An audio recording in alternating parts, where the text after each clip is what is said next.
কে পিটাইছে? কে পিটাইছে? কিছে? কে অত্যাচার করে?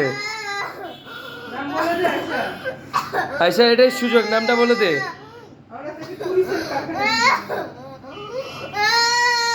আরে অনেক অত্যাচার করে। আহারে আহারে আহারে, আল্লাহ গো, আল্লাহ আল্লাহ আল্লাহ, যে আল্লাহ কে, আল্লাহ আল্লাহ আল্লাহ আল্লাহ, কে মারতেছে? আই হায়, আই হায়, কি রে, কি রে, তুমি ভয় পাও আমাকে? কি রে, কি guys, I guys, guys, guys, ওটা না যারা, গাইস, গাইস, ওটা না যারা, ওটা না যারা, এটা, এটা হচ্ছে ভিতরে বাঘ, বাহিরে ভেড়া। এটাই হচ্ছে এদের, এদের আসল পরিচয়। দেখতে পাচ্ছে ওই যে আমার বোন আছে, বোন দয়া করে সাথে চেষ্টা করবে।